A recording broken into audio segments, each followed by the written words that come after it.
All right, 1 second.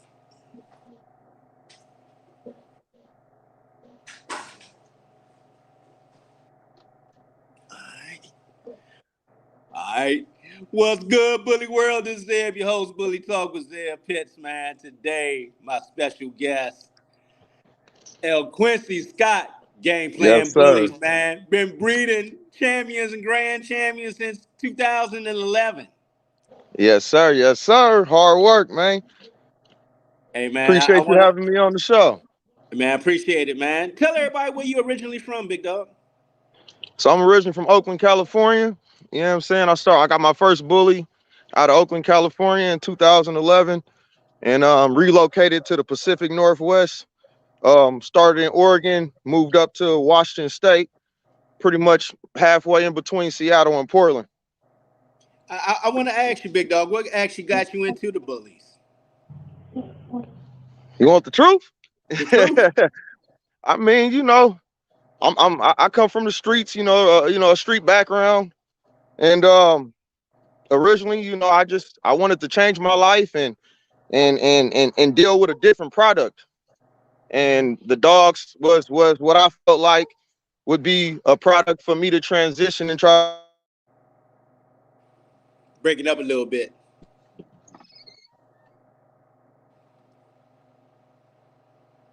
You moving around, big dog?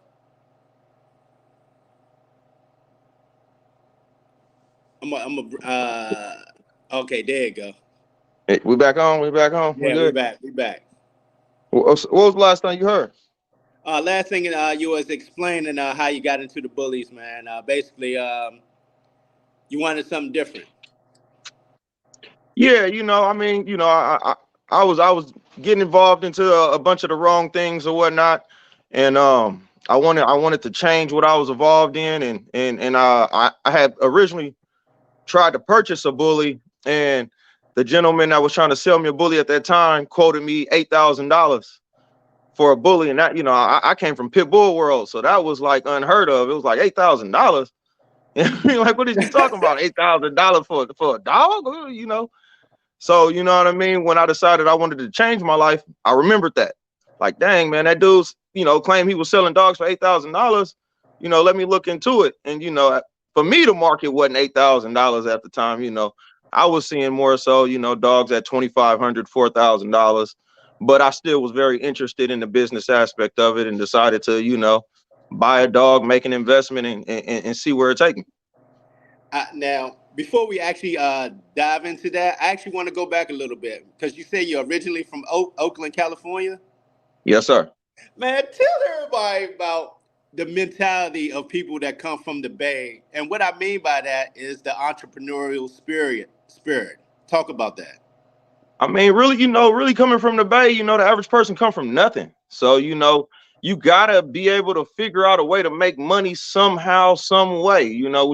It's ingrained in the culture, to find a way to make some money. You know what I'm saying? It's just ingrained. Like you either gonna find a way to survive or you gonna fail, and that's why poverty is so high because a lot of people do fail.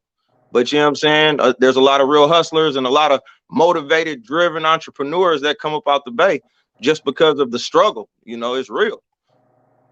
You know, that's a great point there because let's talk about the Bay, man, and the historical significance of the Bay.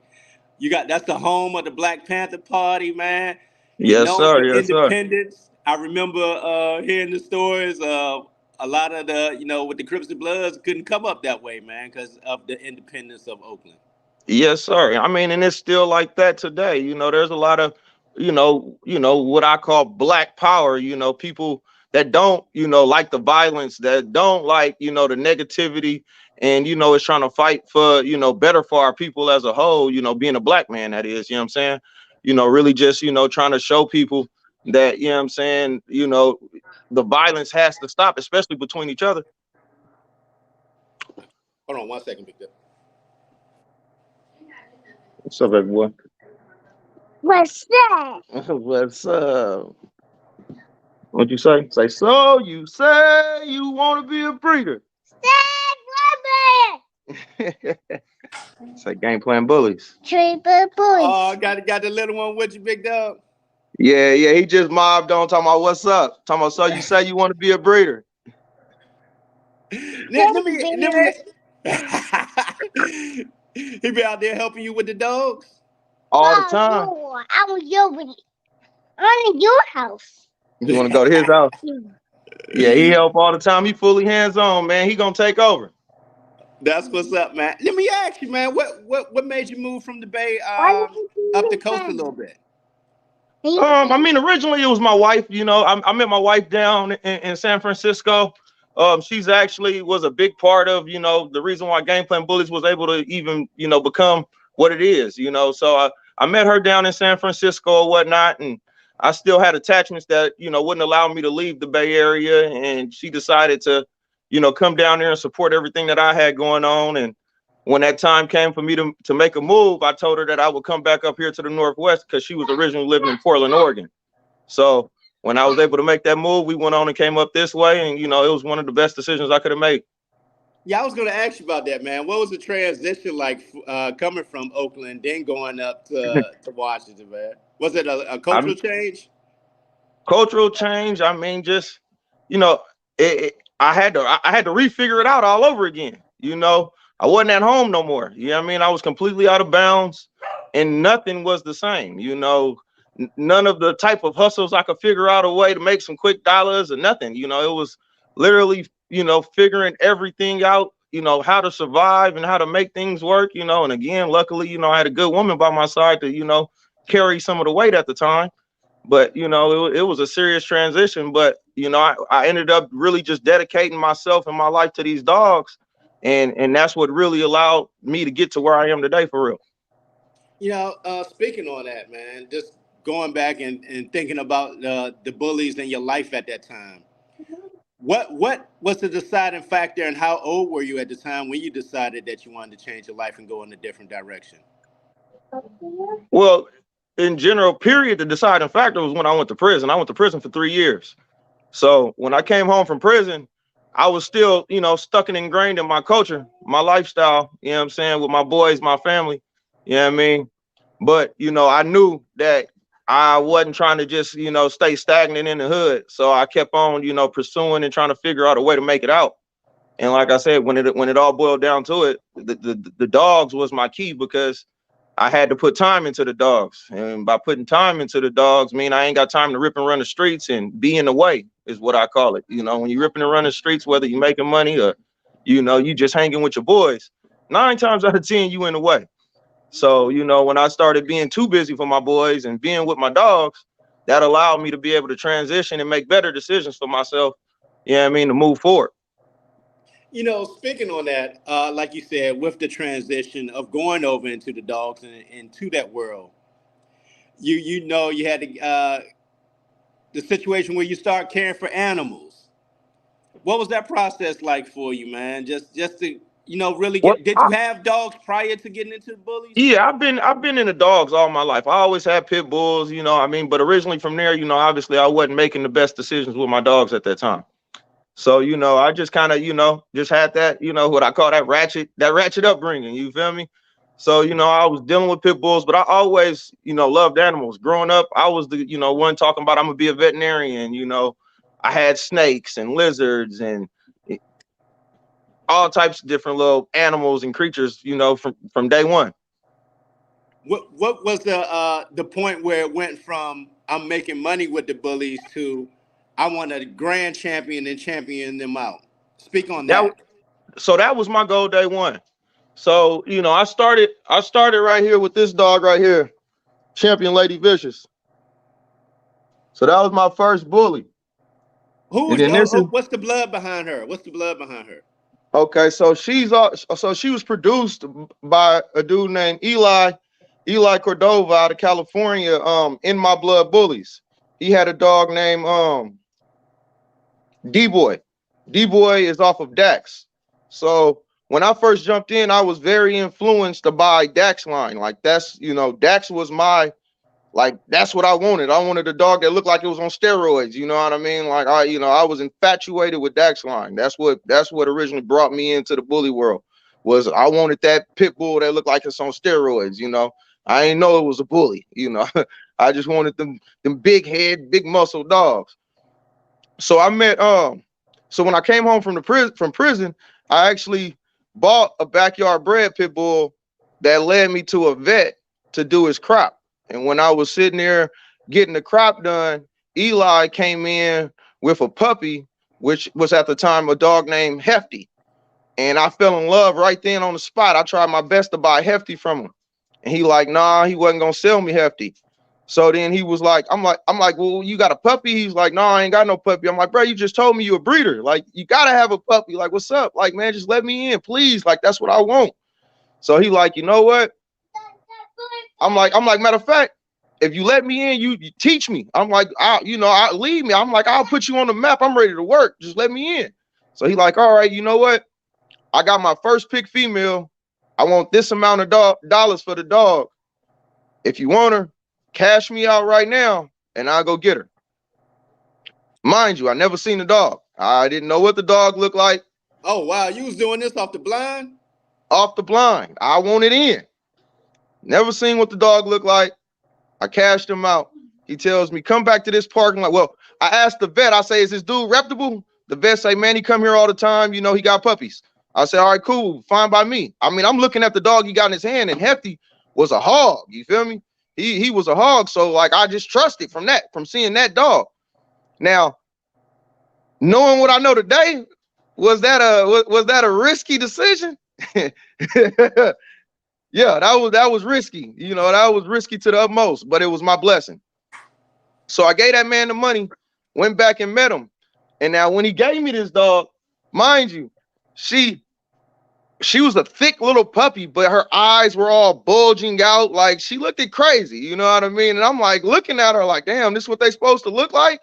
But I'm like, you know, I'm all in at this point. I already paid this man. Like, you know, you can't go back on your decision. That's crazy. So, you went blind on that. Hey, let me ask you before we go further. Would you recommend? You would not recommend that for future purposes. No. I mean, the dog that I was looking at could have just been the first pick dog or that lucky dog. You know what I mean? In the litter, there was no guarantees that there was other dogs of that quality. You know, there was no guarantees that, you know, the female that he was finna bring me wasn't gonna look like a reindeer. You know, there was just no guarantees. But I don't know. That's just what led me, and I ran with it for real. Now, do you remember the first bully show you went to check out the Yes. dogs in person? Yes, sir. Well, the first bully show I went to was with Eli taking me. So, because I told Eli I wanted to get into the dog shows. I'm like, bro, I want to champion dogs out. I want a grand champion. I want to do this. You feel me? So Eli like, all right, you know, bring her out to this dog show. So he takes me out to this dog show. We were out in California. We was in the Bay. It might have been, I think it might have even been a Remy Line dog show. That was the first dog show I ever attended. So we went to that dog show, brought her out. You know, I was scared. I wasn't going to get in the ring. You know, I'm terrified. The whole scene is new. You know, I'm checking out all the dogs. You know, I feel like my dog's dope. So he said his nephew would show the dog for me. And he showed her, and she won first place in her class. So seeing my dog win first place in her class, like, blew my head up. You know what I mean? I was just like, oh, you know, I got a dope dog, you know. And then it was probably like another show that was going to be like 2 weeks later. So I'm like, you know, I'm lit. I'm like, Eli, you know, we got to go to that show. But I want to show the dog this time. So we take her back to the show again, and we show her. And again, she's still like 6-7 months, but she went all the way through to beat the oldest female at 6 months. And that blew my head up, you know, and I was hooked from there. It was like there was no turning back. I started traveling from Cali to Oregon to Colorado, Utah. I just got on the road and just took that one dog and was just all in, traveling anywhere I could go. You say it was a dog show, I was gonna find a way to get there. Now, let me ask you, traveling the country, going to different dog shows, what's one of the dog shows that you remember the most? One of your fondest memories from a dog show? Well, I mean, my fondest memory of a dog show would be, you know, honestly, champion Lady Vicious out under Ron Ramos. You know what I'm saying? Like that. That was it like don't get no bigger than Ron Ramos. Yeah, that was like a mile marker. You know, like, you know, judges like Ron Ramos, John Certeza, Big Rich. You know what I'm saying? Like these judges, you know, no matter what registry they working with today, we all started in the ABKC. You know what I mean? And they all watch me with my first dogs, you know, pretty much evolve into where I am today. You know what I mean? So, you know, being able to champ under Ryan Ramos like that just blew my head up, you know, and I just kept going. You know what I mean? My first two productions were really blessings because I also bought this dog right here, Champion Dr. Evil, from MB Bullies out of California. And that dog also became my first male champion. So, you know, I purchased two dogs that was able to go into the show ring and, you know, excel further than, you know, the average person who's, you know, just comes out and start competing in the rings. Now, with your program, Game Plan Bullies, is your particular style of dogs specifically for the show ring? Well, no, I literally breed everything, bro. I breed everything from XL all the way down to nanos or micro, since there's no written standard for a nano. But you know, we breed them all the way down to the smallest of small. So you know, I breed dogs that I call, you know, show dogs. You got dogs that are, or what I call just a show stoppers. You know, they're overdone. You know what I'm saying? You know, they're not a show dog. You know, they're usually overdone. We try to breed for that, and then you know we also got dogs that, you know, are just, you know, pet quality. So, you know, when people come to Game Plan Bullies, we don't got to sell them a dream. We can sell them exactly what they want. If you're looking for, you know, just a pet, you know, we got some. And at that point, a pet dog to me is an average dog, a dog that you can look around and go get from anywhere. You know, that's a pet dog. You know what I'm saying? So, you know, when people say, "Oh, I only got $2,500, I want a pet dog," you know, I'm able to fulfill that. You know, people say, "Oh, I want a show dog," and it's like, okay, well, you know, show dog. I got three show dogs in here. You want the first pick of the show dogs, or you want the third pick of the show dogs? You know, and that can vary from there. You know, so I try to be able to cater to everybody. I don't want to miss no client. You know, if you're looking for something, I want to be able to provide that for you. Now I got to ask you, man. What year did you get involved with the exotics, and what were your thoughts when you started getting involved with the exotic breed? Oh yeah, in the beginning I wasn't about it. You know, What I year was can't. that? What year was that? I started transitioning into exotics probably, I want to say, 2015, 2016, where I started accepting the blood. You know what I'm Now, saying? what was the first exotics you had seen during that time? Bolo. Okay, that was the Bolo time. Yeah, yeah, Okay, yeah. okay. You know, that was like one of the freakier dogs that really interested me. You know, Chelsea Minor had that boy Black Death. He was, you know, he was interested. I mean, and then, you know, Miyagi, you know, you can't leave Miyagi out. You know what I'm saying? So, but yeah, you know, and then what is the dog? Not Bullseye. But Then Bullseye hit the market being real small and tiny. What you want? Open it up. There you go. I started. Yeah, but I wasn't about the exotics at first. I mean, because, you know, originally, you know, the health issues was just real severe. You know what I mean? And I was totally against it. I was all about my you know, my show dogs stuff. You know, just really focused on that. What really allowed me to start accepting more of the exotic, truly, I would say, is, you know, the BRC Global, when they gave the exotics the ability to compete. Because I knew me, you know, I know how to breed dogs, and I'm definitely gonna be focused on health.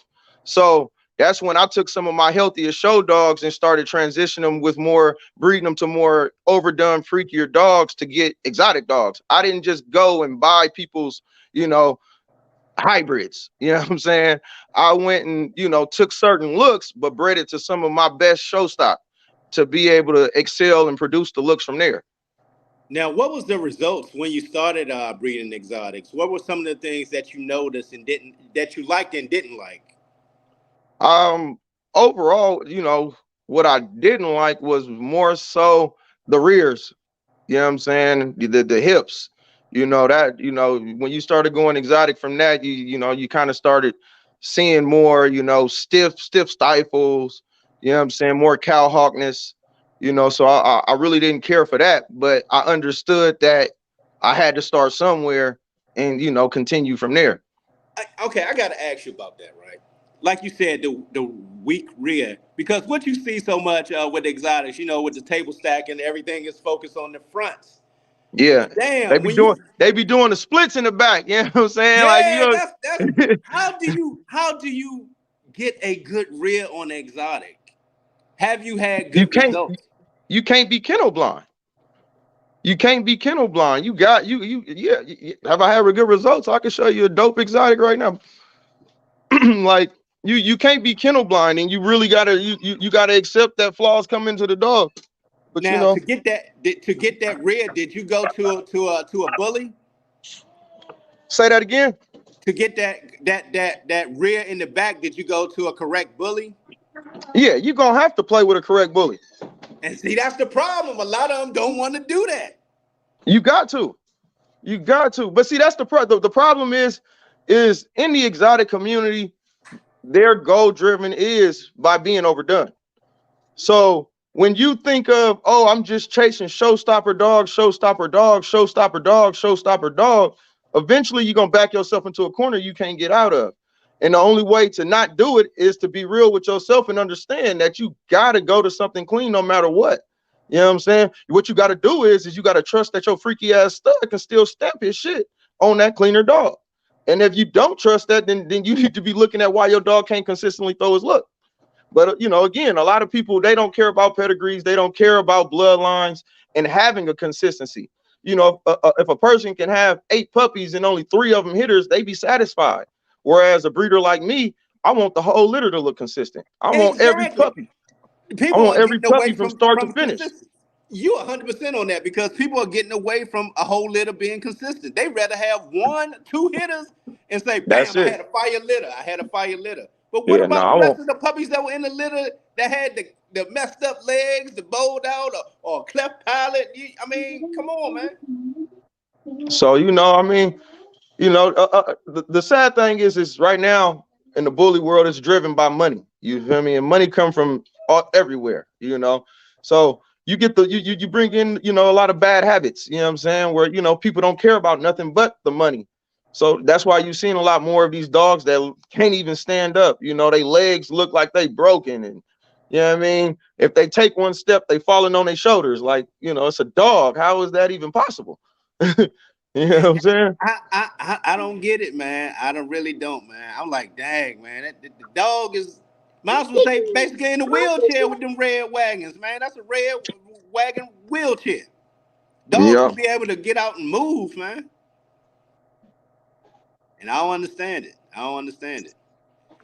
Now See, yeah, I gotta nah. ask you. I gotta ask you this: with the BRC, when did you decide to take that journey to become a I judge? want your phone. I want Um, your phone. so by the time the BRC, no, son, I'll give you my other phone. No, I want a Hey, phone. hey, we're not gonna I do want that. to call this. You can have this one. I want to call him. You want to call him? We live, son. So with the BRC, by the Let's time figure I out. made it Wait a to the minute. B,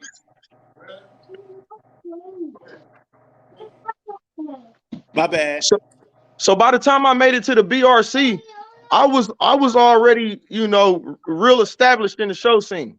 You know what I'm saying? So like I produced a dog, dual grand champion Bamboo. And you know, I really think originally he is the reason why I entered the BRC Global, was because I wanted to triple title him. You know what I'm saying? He ended up becoming my first dog that was dual grand champion, ABKC grand champion, BRC grand champion. And then obviously, you know, working with the registry was when I was like, you know, I've pretty much surpassed what I'm gonna accomplish in the show ring. I produced many grand champions, I produced many champions.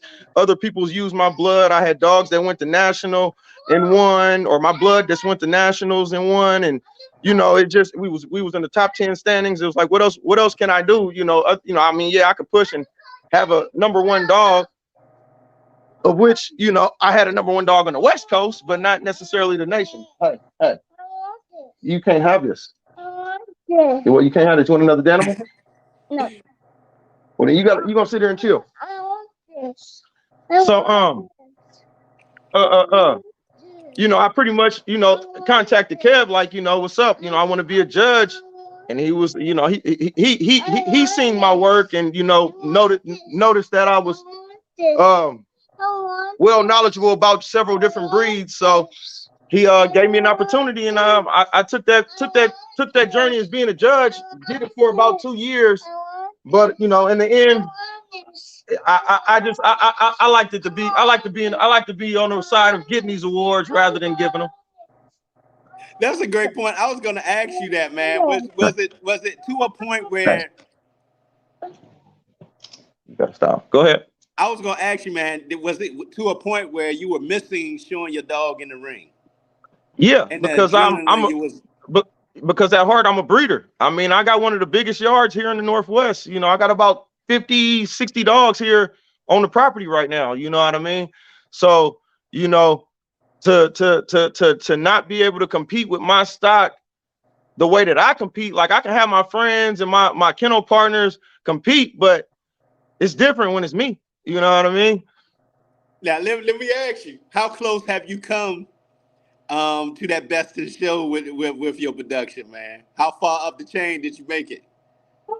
Oh, I've won several. No, I mean, I won. no. I'm talking about at the BRC Nationals. I won.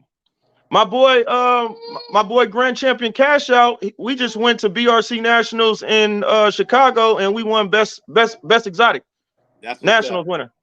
Yeah.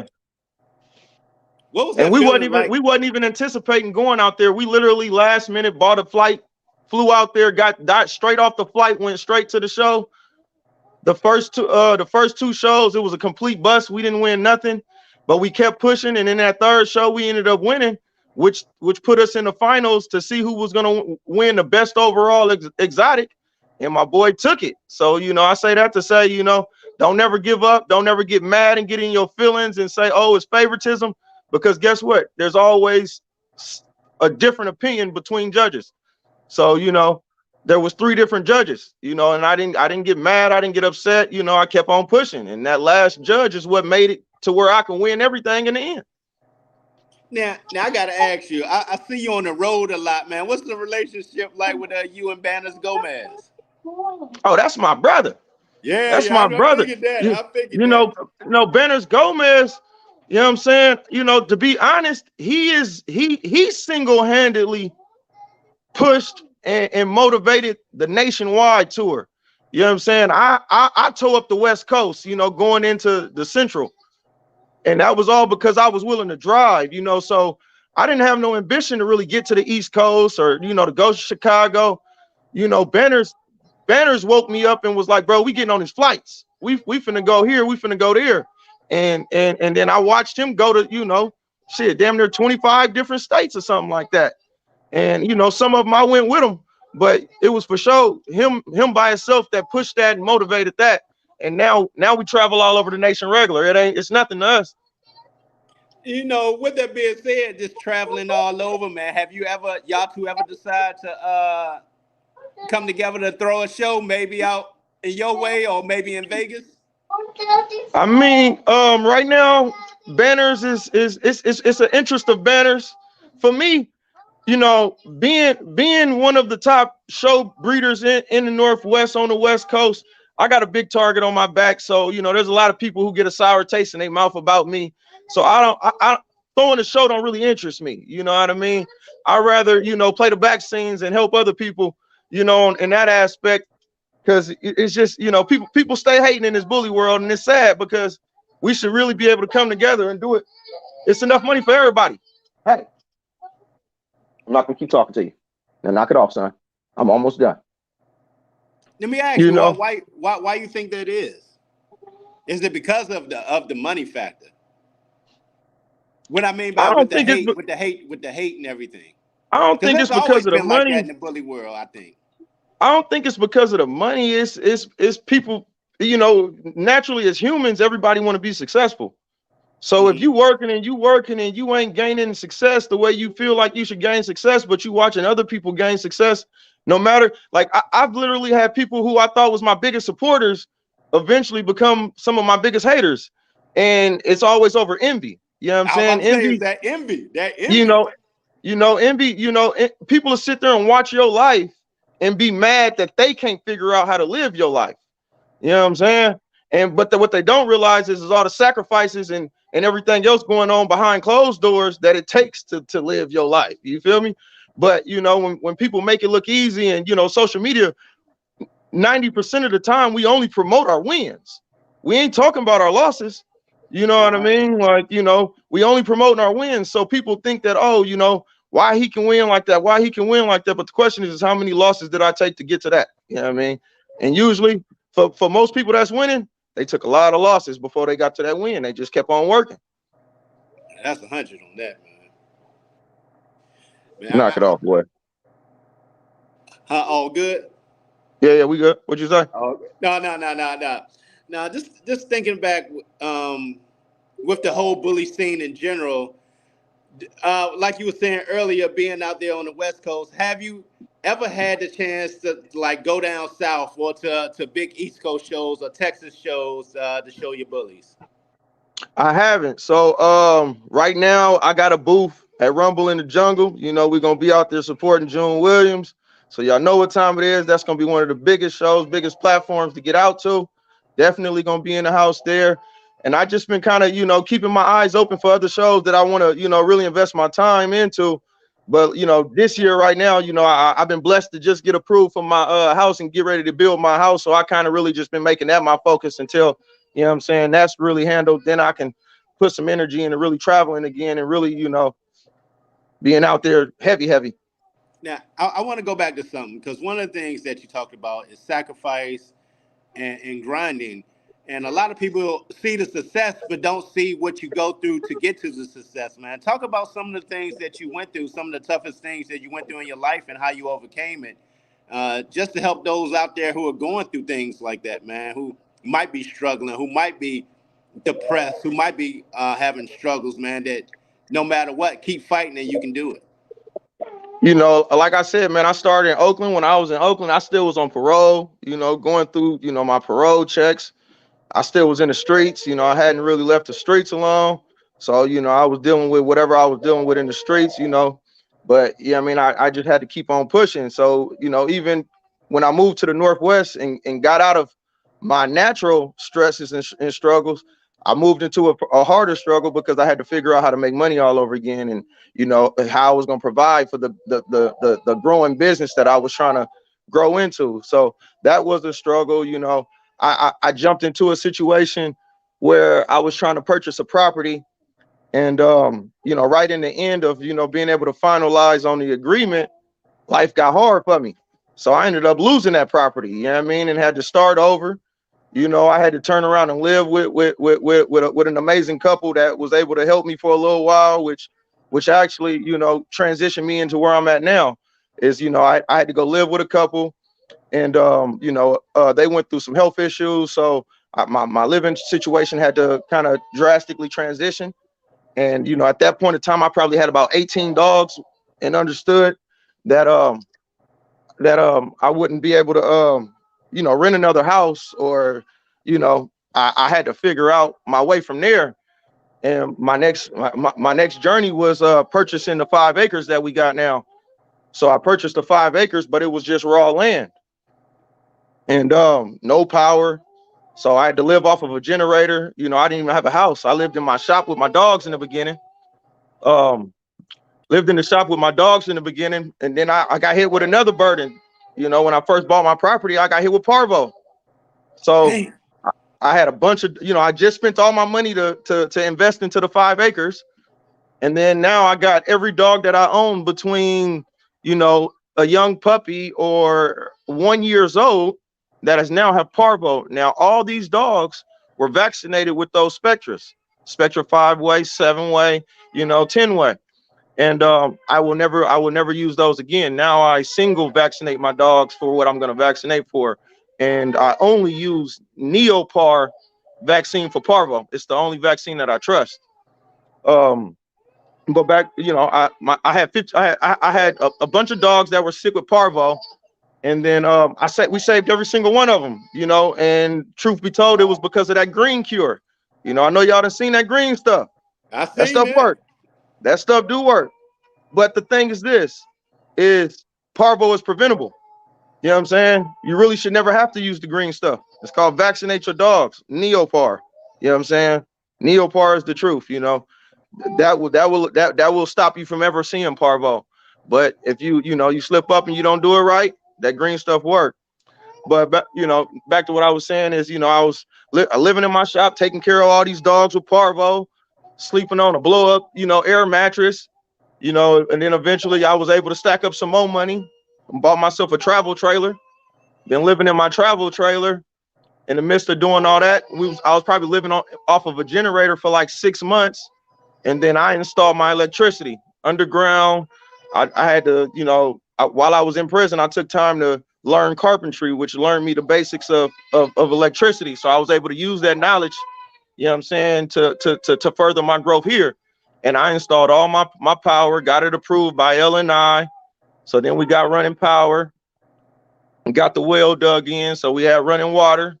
And now here we are, a full decade later, getting ready to finally build a house and own the 5 acres that the game plan Bully Ranch is on.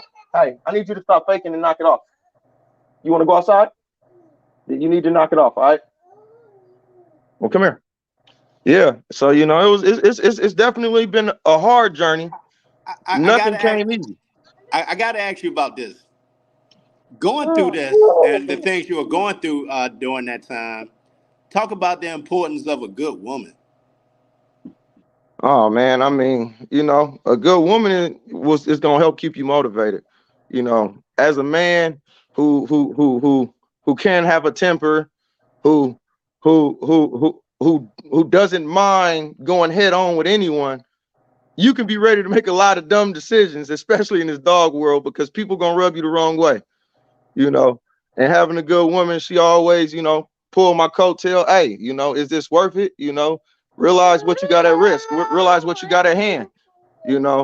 She was willing to, work and invest into what I believed in as far as the overall. What you want to watch, son? Let me grab the remote for you. She was willing to invest in what I believed in. She going out hard, working hard, dedicating her time to working and bringing money into the household, so us being a team. What you want to watch? Knock it off, boy. All right. And us being a team and working hard together is how it all worked out, and dreams have come true, and it's coming true. Now, did Banners Go Bears ever try to get you to come out there to Vegas to live? Oh yeah, that's my brother. We travel a lot together, all the whole nine. Me and Banners, like I said, that's my brother. That's 100% my brother. His kids call me uncle. They Mexican. His kids will tell you that they got part black in them because I'm their uncle. You know what I'm talking about? That's what's up. You know what I'm saying? Now, just thinking about the different things, talk about the importance of having more than one stream of income. Because I see you talk about that a lot. Investments, the stock market. That's the only way to financial wealth. You know what I'm saying? Financial independence. You know what I'm saying? Because if you don't have multiple sources of income, there's no telling what can happen in the world or what can happen in that business. What's gonna back up other downfalls? What's gonna support the growth? You gotta have multiple sources of income. You need to take care of your credit. Credit is key. You can't become a millionaire without having good credit. I don't care what nobody say. You know what I'm saying? Not in the real world. You can come into some money and become a millionaire, but to really be able to build yourself up and work and grind, you gotta have some decent credit to get there. And credit worthiness is key to the real financial growth. If you want to be running multiple businesses, you want to look at commercial buildings, residential buildings. You gotta have some credit worthiness, and that's what I really been focused on is the credit aspect of it. And not being, right now it's from everything that we seeing, we in a recession.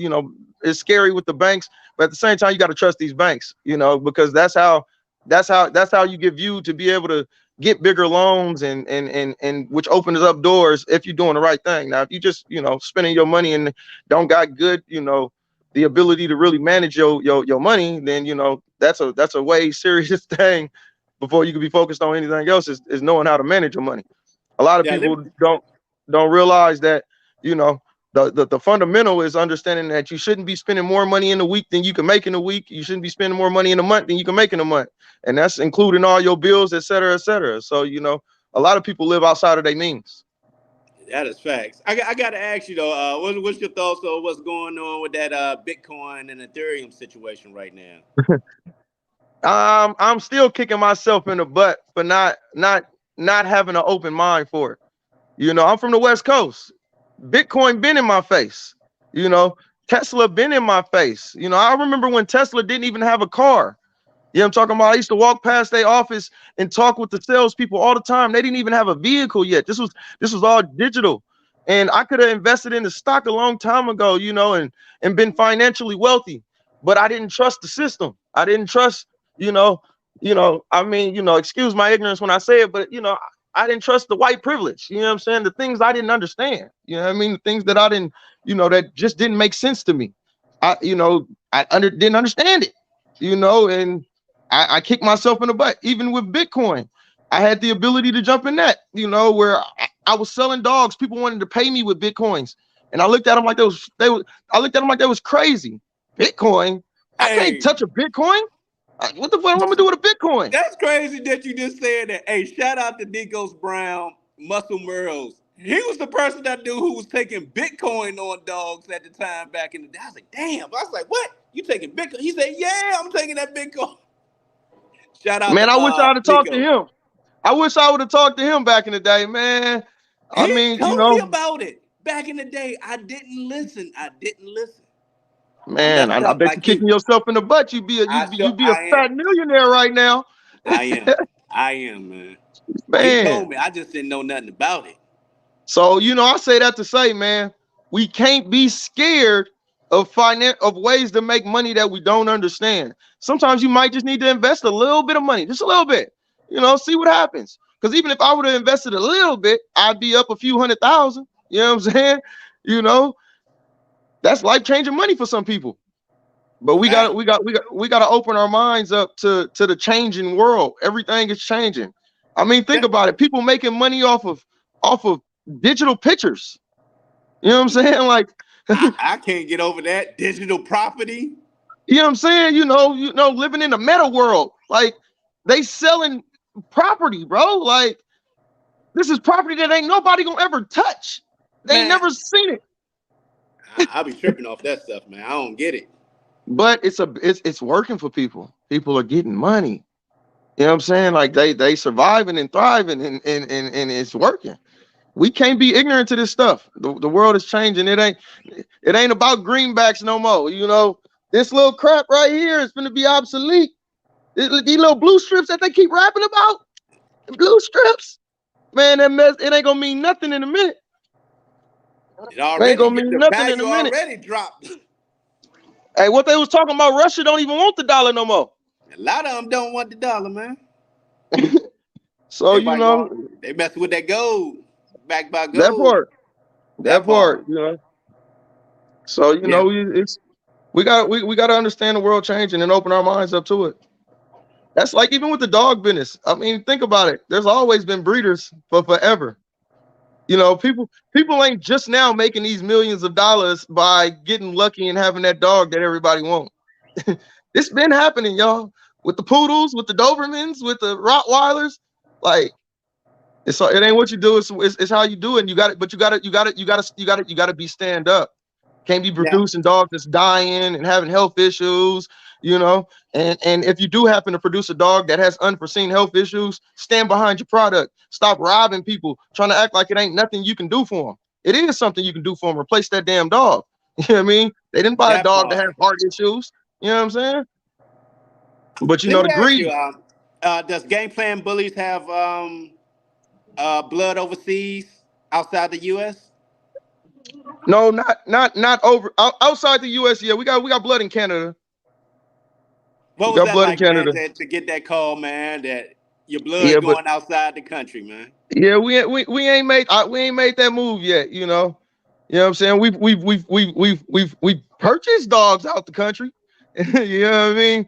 But we ain't been blessed with that move. You know, all of my blessings been coming from the United States of America, and I still wouldn't change it for anything. You know, hopefully one day I get a dog that sells to China or something like that. You know, it'd be a great milestone and feeling. But if I don't, I'm gonna still be all right. I mean, I'm blessed to I've been doing this since 2011. Here we are, 2023. I mean, the most expensive dog I've sold was 16,000. I mean, I feel like that's a lot of money for a dog. Hell yeah. You know what I'm saying? So, it's ways. But the fact of the matter is this: a dog is only worth what one person is willing to pay for it. Nothing else matters. You know what I'm saying? And if it ain't one person paying for it, then it's the desire to use them. A dog is only worth what people is willing to put in them. You can't claim $1 million stud if your stud ain't made $1 million. You know, you know what I'm saying? I don't got no $1 million stud, but I got studs that are made, 30,000, 40,000, and again, that's great money, great money. What's your favorite among your bullies? The XLs, the standard, the nano. What's your I, favorite? I'm in love with pretty much the XLs because I love a big dog. So I got my girl, Miss America. That's champion Miss America right there. Ooh, she beautiful. Yeah, she about 120 pounds. She ended the year in the BRC Global number 10 dog. Yeah, my Beautiful. big girl. So I like my big dogs, but then I like my micro nanos too. I like my little small little freaks. So I'm not. I like them both equally because when it comes to monetary value, they both get the bag. There's a big following for both. That's what I tell people. You either love a big old dog or you love a small one. In the back too. Oh, my bad, man. I was talking to somebody here. Yeah, I got a question for. Yeah, I did. I got a question for you. Because somebody had asked this. With your exotics, do you find the need for nasal surgery on the particular style with the exotics? not my blood. Now, having that trachea issue and those nasal issues are very common. But like I say, for me, the way I built my exotics are all built off of quality American bullies.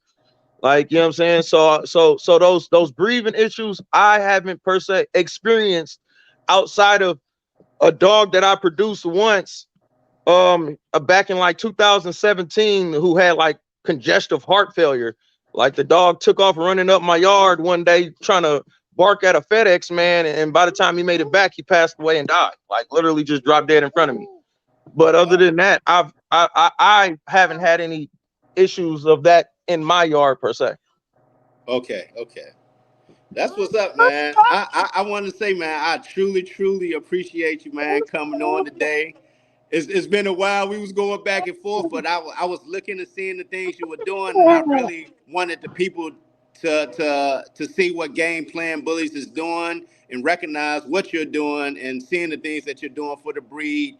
Not only producing, but also, man, for the better, man. You was a judge for 2 years. You got your experience with that. Now you're back to what you love doing with the breed and the showing, man. So I really wanted Yeah, people to see that yeah, there's someone out there, man, that they can really look to get quality.